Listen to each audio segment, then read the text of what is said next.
I get nervous. Thank you for joining me, Janelle. You want to introduce yourself and tell us what you do? Sure. Hi, everyone. I'm Janelle West. I am a faculty member in biology. I teach non-majors life science classes like ecology and intro to animal diversity. And some of you may see my name associated with OAC. I've been the co-chair for that committee for a couple years now.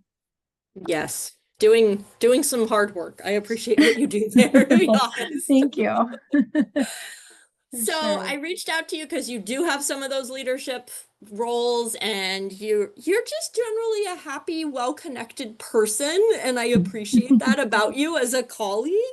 And so I thought it would be cool to, pick your brain and see how you do what you do and how you've kind of maybe gotten to this place. So I have four questions and I'm just going to Okay. start. So what helps you feel most connected to your colleagues as a teacher here at Maricosta? That's a great question.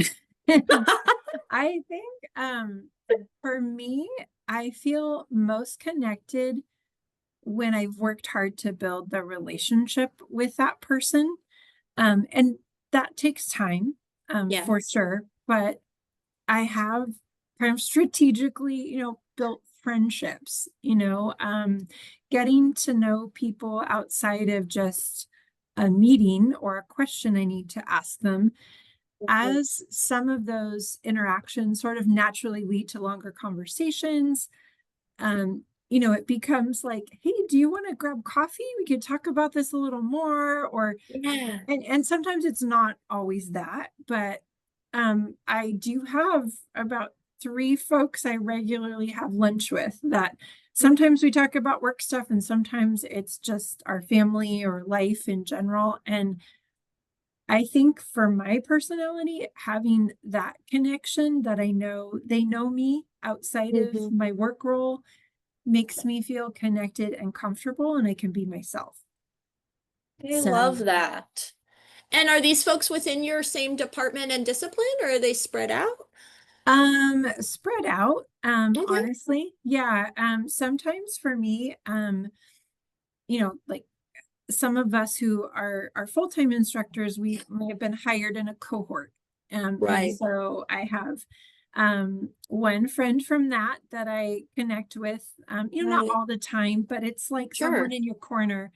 I Yeah. think it's great to have those connections in my department and also outside those third parties that are Right. just support systems for you. And I didn't like plan that. It kind of was a good thing that happened, but I Yeah. realized pretty early on how valuable some of those connections were. Not just with my cohort, like people you might share an office with. It kind of has ebbed and flowed. Mm. But I think being willing to make the little bit deeper connection with people outside of your immediate sphere of influence and interaction can be really, really helpful. Agreed. Agreed. I Yeah. think I have quite a few close ones in other departments as well. And I think there's something to be said for the folks in your department, obviously. But I think Oh, that what you're yeah. saying is like you can have these really organic relationships that develop elsewhere that are valuable in so many ways, right? And then those we can build on those when we're on committees and we meet other people, etc. So, Yeah. I mean, I think if anything, like being in a leadership role, it yeah. sort of makes you recognize how much you don't know about everything Yeah. and how many questions that I need to ask and learn. And Hmm. in the process of reaching that out, just asking humbly and with like Yes. hopefully a lot of grace, like, I'm sorry, I don't know. Can you help Right. me understand? But having some contacts and feelers has provided a good base for me as a naturally Right. shy person who's a total introvert to feel a little bit braver about doing that Yeah. work. Yeah.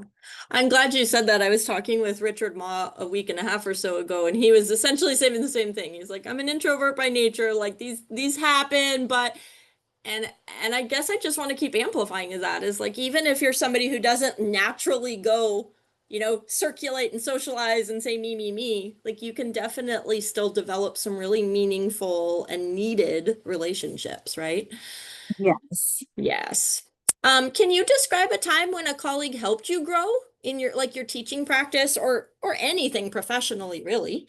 Uh, um, you know, that's a really there's a lot of examples here. I'm trying to I think. know, right? Honestly, I would say just the interactions with my departmental colleagues have been overall very positive. Yeah. Even just in the work that we do, in the big hard questions that we try to bring up and talk about, the challenges that we're struggling with our students or with policies or whatever the issue is, Yeah. kind of hashing those things out together. And that may not really happen in all departments. I totally get that. Yeah. Maybe I'm unique, but or bio is a great place for that. But I think having people that you can ask the really hard questions and be honest with is where that's where I find I grow the most. Like, hey, Mm, I'm struggling with getting this to happen in my class. And then yeah. usually if you turn out or you recognize that someone else is in the same boat, and it's not always teaching each other, but it's learning together and growing. And so I think for me, it's just sort of been a series of many years of just working with my colleagues who are fantastic and I respect them so much, but they would be this first to say, I'm sure that they don't really know what they're doing either half the time. But I think we're willing to support and help and be a safe Yeah. place for the vulnerable questions and, you know, just really tricky situations that we all run across. So I think, Yeah. like I say, the actual avenue by which that happens, it can be through lots of ways, but with me, it's almost through trying to solve these problems together. Right. That is where I think I've grown, and maybe like we're all kind of learning together in that way. And that's great. You have colleagues that like you feel safe in doing that. It's a non-judgmental space, right? And they can help you grow just by your all problem solving. I don't, and you said I don't know if all departments are like that. I think especially sometimes in the larger departments, maybe it's happening in pockets, right? Yeah. With the few folks who can group up or see each other or teach at around the same times, etc. And I could imagine that being harder even for associates who are Absolutely. kind of buzzing in and buzzing out and having to get to another campus. And so I think it's important that even as we're having these conversations, we can recognize, right, that all levels, however much time we're on campus. I was just talking with somebody who said, I'm like virtually never on campus. I'm almost always online. So having those hallway talks can be really hard. We have to recognize where to your point, like you have to intentionally build those relationships, or else they may not organically happen. And you Yeah. may not learn from those Yeah. colleagues because you haven't organically connected with those colleagues, right? Yeah. It's like a chicken and egg situation, Yeah. right? I think it's like any sort of friendship or relationship that you want to build. Uh, like just as an example, in our bio department, we started a new tradition this semester where we all go out to breakfast during Flex Week together just to hang out Nice. and like see each other after the summer, before we dive into that first department meeting that is all business and doing a schedule and everything. And that's like just one example of Yeah. like a strategy Yeah. to try to do Community building. something like that. Yeah, community building. And Hmm. like personally, like for me, it's like kind of scheduling that time. Hey, that one colleague, do you want to grab lunch? I have a few Yeah. questions to bounce off you, or it Yeah. doesn't have to be lunch. I'm just throwing that out. That Sure. tends to work for me because I need to eat and they need to eat, and it's a good time to chat. Yeah. But yeah, I definitely appreciate the challenges for an associate who is teaching at all these different schools. And Right. that was me for many years. Yeah, And me too. so I think, um, I try as a full-time instructor who has some associates under me that I Yeah. lead to try and provide those venues where we can talk and grow in a discipline specific way that kind of makes Yeah. sense. So there's so many great opportunities across campus, but sometimes you need to talk to the folks who are doing the same work Yes. just for practicalities.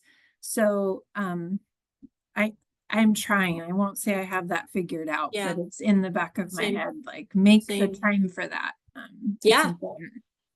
It is important, and I think we tend to fall into prioritizing tasks over people because tasks have deadlines and people don't, and people will always understand if we have to reschedule. And then Yeah. at the same time, you end up becoming just so embroiled in getting the work done. It can be hard to like Mhm. make the connections, right?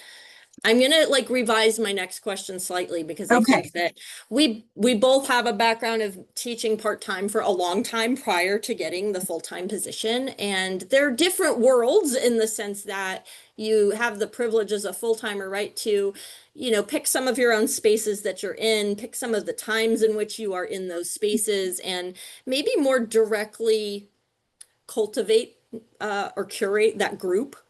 But I think as a part-time faculty member, you're sort of in places that you're told to be, you know, you teach and then you have to run to the next thing. So my question would be, what kinds of spaces, events, or conversations when you were a part-time faculty made it easier for you to connect with other faculty? That's a good question too. I'm thinking back to the part-time years, I especially. know. Um, I think, and maybe this is my personality, but when it's a big room with lots of people, Yeah. um, I don't really connect very Yeah. much. Yeah.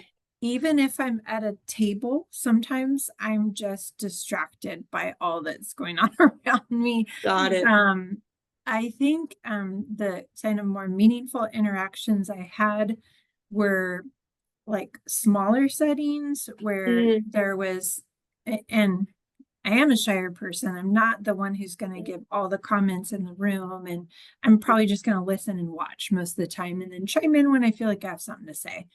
But yeah.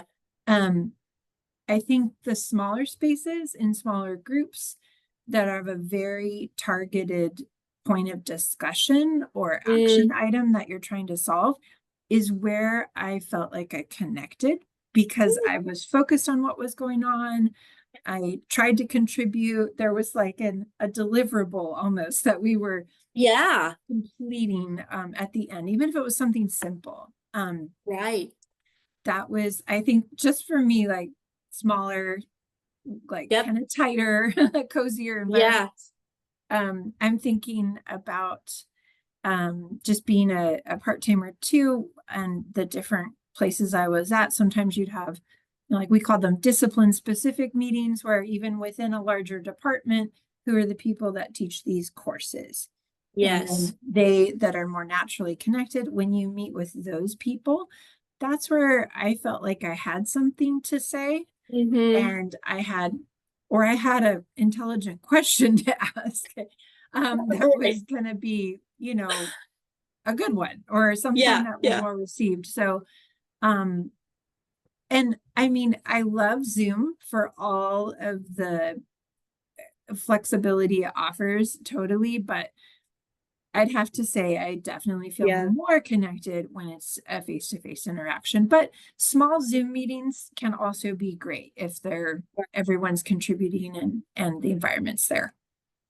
I love that. And I love the point about the deliverables because it's like, or something, it sounds like you're speaking to relevance. Like, and I think Yes. when we're talking about time too, we want to make sure our time's valuable and we want to put it in Mhm. places where we're going to get the most out of whatever that interaction is. Um, I know when I was a part-timer, I was at two campuses and they couldn't have been more different, like, or two colleges. One of them was like incredibly supportive, and I felt like I had a family there, and everything was just, we were really well connected. And then the other one, I felt like, I could probably die and I'm not sure that they would know for 2 or 3 weeks. So like I didn't get that connection Yeah. in any way. There was no outreach on the part of the department. There was no, it just, everything was like you Yes. were very clearly there to teach. They didn't care, and it felt that way. And so I had to go to a lot of work to find out who's teaching around the same time I am, and making Mhm. those intentional connections and not relying on the institution to do it. And so, Had a uh, very similar experience, polar yeah, opposites. Yeah. yeah. And I mean, it's of both of them, but you Yeah. realize, I don't know. It's funny because I'll have folks who like they've taught here at Miracosta and they've never taught anywhere else, right? And Mhm. I teach the community learning center, which is even more like everybody's super close, and then they'll go teach somewhere else and they're just like, it was a nightmare. And I'm like, we're not all the same. It's not all Yeah, the same. yeah, it's different. Yeah. Yeah, we have to put in some more work sometimes for, us to find the people that we really connect with and we care. So, Yeah. um, I guess that leads me pretty well then to my last question, which is, and this is for all faculty you've met in leadership spaces in your department, part-time, full-time, doesn't matter. Where do you think connection is missing among faculty? And if you had an idea of how we would bridge that, what might it be? Oh, I know, it's a that's a big one. very big It's like an question. existential question. I know. So just I throw don't know it, that I throw can spaghetti at the solve that wall. problem in a quick Zoom meeting here. Where's connection missing? A lot of I think a lot of communication across channels and cross-pollination Yeah, um is very helpful. I won't go as far as say it's like missing because I don't think I have the bird's eye view to say it's not there, yeah, but I'm saying that more from the perspective of what I recognize when I do have those conversations with someone in another STEM discipline that's different than mine. I'm like, yeah, oh, I didn't know you did. Wow, okay, that's really interesting. Your labs work this way. And, just like right. eye-opening and providing context all the way to, someone who teaches something very different than my discipline. Yeah, And understanding logistics of a CTE program and appreciating that. There's just so yes, many yes. things. And I think just talking and collaborating creatively with Mm, people outside of your zone um, yeah, can yield some pretty neat results. Um, I won't like I won't take the credit for this, but I can give you one example that was really awesome. I think is that the some folks down at the Child Development Center reached out to myself and another bio colleague some years back, and they said, "Would you like to come talk to our 2 and 3-year-old classes about different bio topics?" And we were like, oh my gosh, yes, that would be so incredible. So it took like them reaching out and we were really excited. And, we don't necessarily go down there every term, but it's been kind of a repeated event that has happened and it's brought I so love much it. joy to all of us.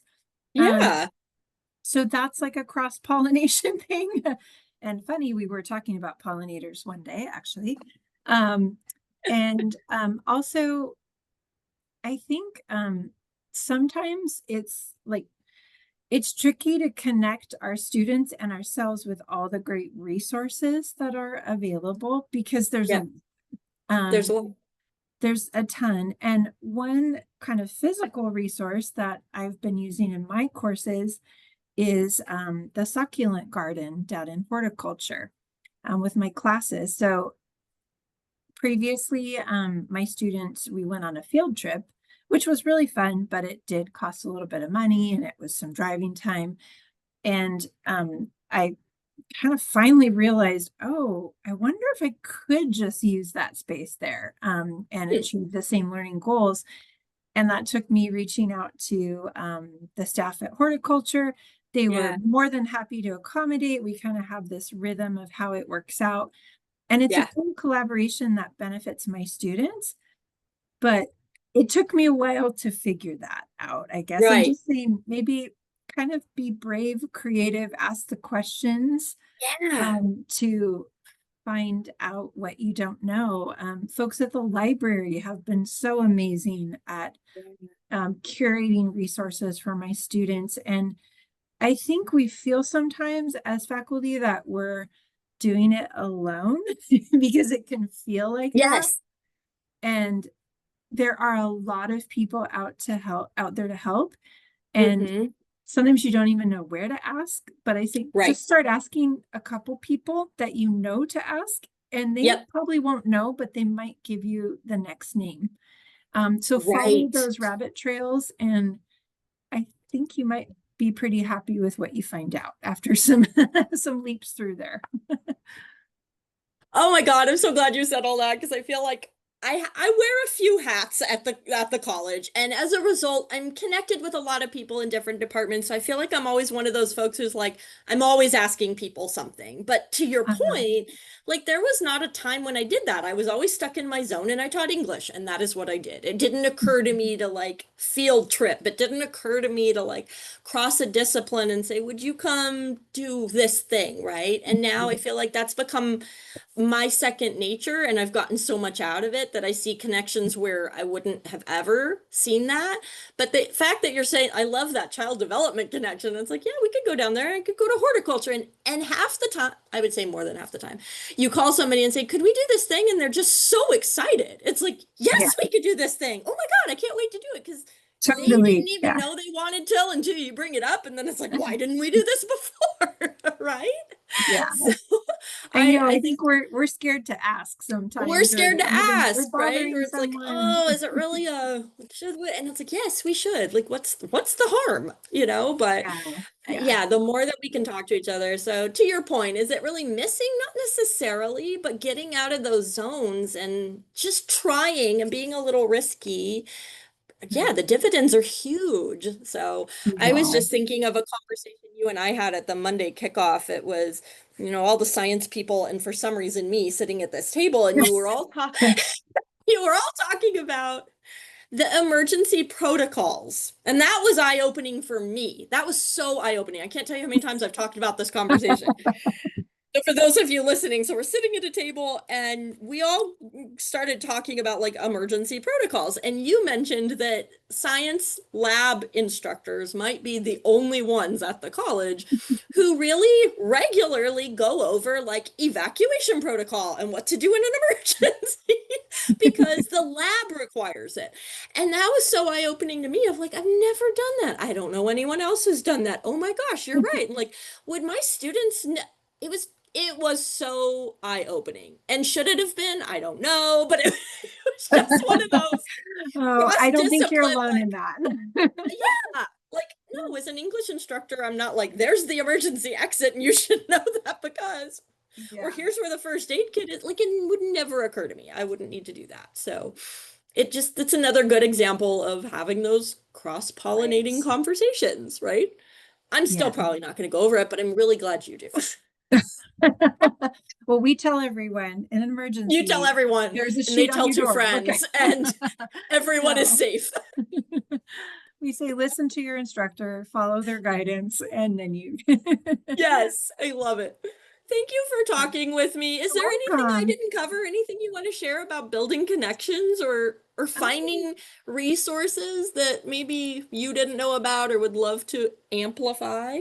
um, no, I think that's pretty much it. I mean, I guess just one little encouragement, and I need to follow this advice myself. It's always a challenge. I know we get so busy with all of our work stuff that sometimes I can forget or neglect Yeah, the my family and friends outside of work that are so important to right. my mental health and like Yep, stability. yep. So it's always a bit of a struggle, but I'm trying to make a concerted effort this semester about unplugging from email between Good. certain times, or like give myself a weekend actually Right, to do it.